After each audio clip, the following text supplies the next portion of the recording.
Tiger fans, we are 2 sleeps away from finally seeing the team run out against the West Coast Eagles, albeit in a scratch match that means nothing. It's not even proper quarter lengths, but as we get to see the young Cubs out in action finally after months and months of pre-season work and match sim and training videos and updates and things like that.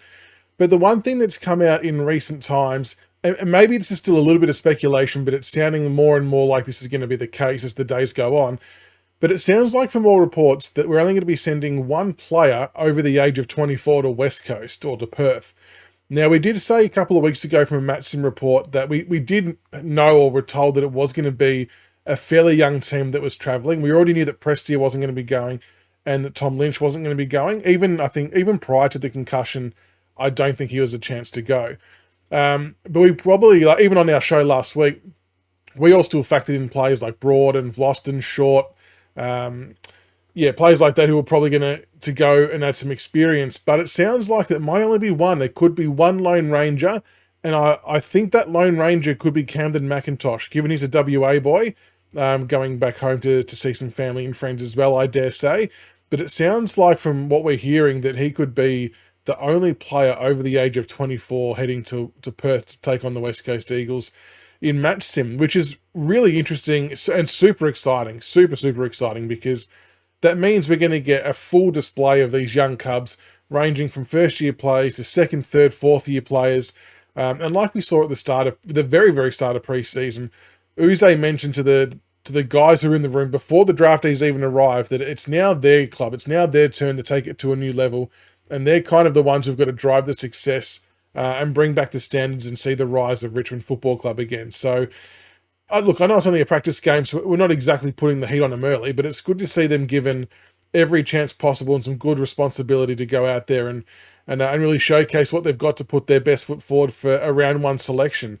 So with that being said, let's bring up what a possible team could look like, a possible best 22 against the West Coast Eagles for Monday's scratch match.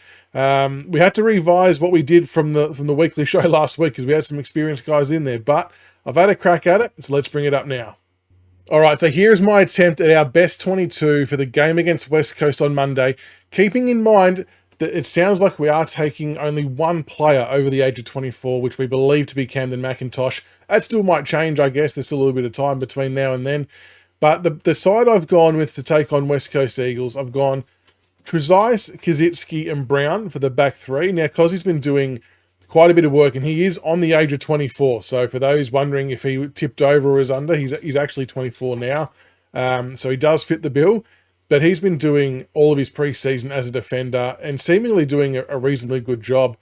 So he probably gets first crack here to see what he can do.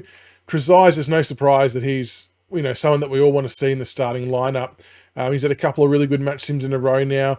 No doubt will provide some run and dash off halfback, but maybe he has to do something a little bit different in this game with a bit more of a lockdown role, just given the other players that we're missing.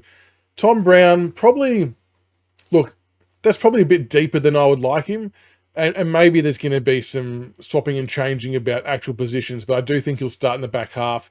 This is assuming that he's still tracking well. He did recently remove the no contact cap, so I'm hoping that's still all okay, and he will hopefully be playing over there in Perth. Half-back line, Tyler Sonzi, a bit of a new name there, and this is on the back of hearing a few extra reports on Sonzi doing a bit of work off half-back, as well as doing some forward work as well.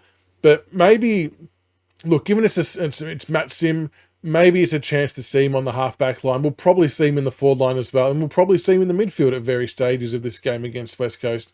But I've got him there to start with. Blight, we've got a centre half-back who is doing really, really well, obviously recovered from that stinger in the shoulder that he had.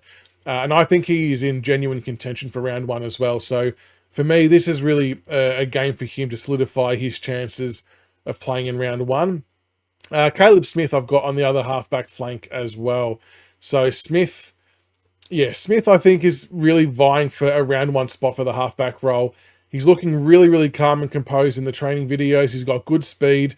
And I think this is going to be a game for him to kind of showcase why we need to pick him on the half-back line for the seniors come round 1. So excited to see what Smith brings. Onto the wings. Now, the wings I've gone with are Ralph Smith and Banks, and they're actually who I would have there for round 1 as well.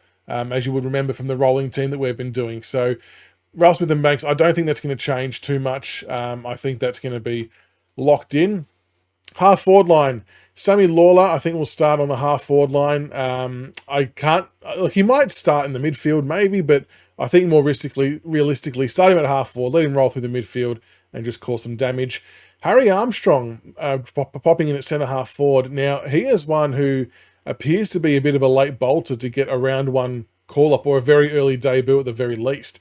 Now, admittingly, he was probably one that I was maybe discounting for getting an early game. I maybe thought he might push for the second half of the year, but the reports seem to be coming through really, really strong from a lot of different people, and that's players and coaches alike and onlookers, that Armstrong's doing a lot of really, really good things and is definitely making a strong case to be selected for round one. So going to be interesting to see how he goes in an ultra young forward line in this game.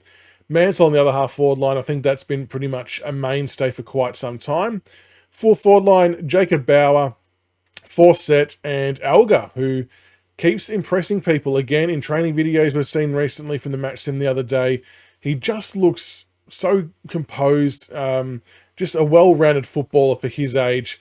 And yeah, I think he's going to get an early opportunity at AFL level. Will it be round one? Maybe. I'm not too sure. I would love it for it to be round one. But if not round one, I reckon within the first 5 weeks, we'll see him at AFL level. He just keeps ticking all the boxes.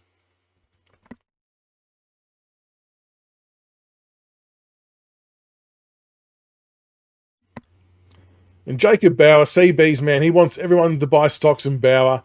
We're obviously all very, very keen and excited to see what he can do. And Fawcett's been doing fairly well in preseason, maybe not shooting lights out, but I think it's his time to see what he's got. I know it's only a scratch match, but it'd be good to see him on the, a bit more of a meaningful game, shall we say, rather than match sim, to see how he goes against real opposition. In the rucks, I've gone Samson Ryan. I think he will unquestionably be the number one ruck for this game.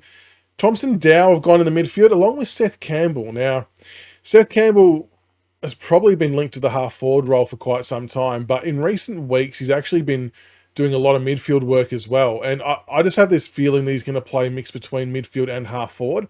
Going to use his speed, his skill, his evasiveness can be really beneficial in both positions.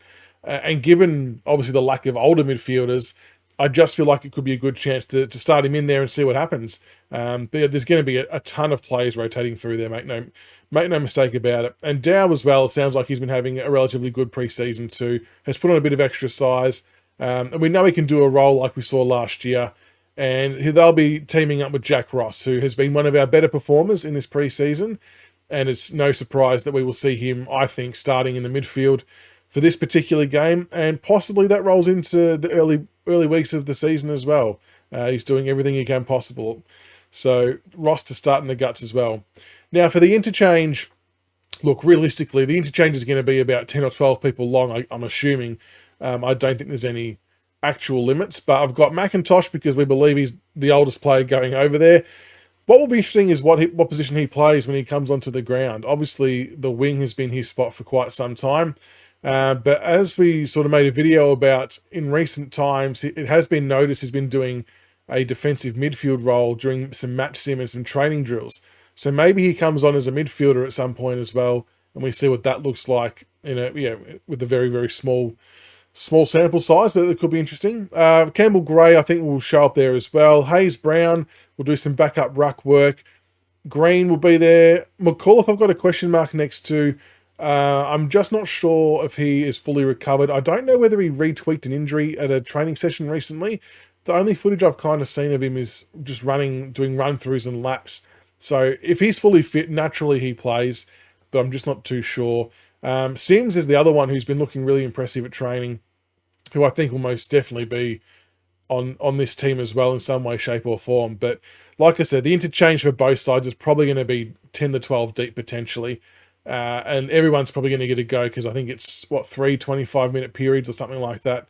But yeah, that is who I think may line up for us for this game against West Coast. Like I said, very exciting. A team that's going to be hopefully loaded full of under-24s if what we're hearing is true. And it just gives us a good look into the future with, there's obviously zero expectation on this game. And the main objective being coming out injury-free. like all clubs will be hoping for. But let us know what you think in the comments below.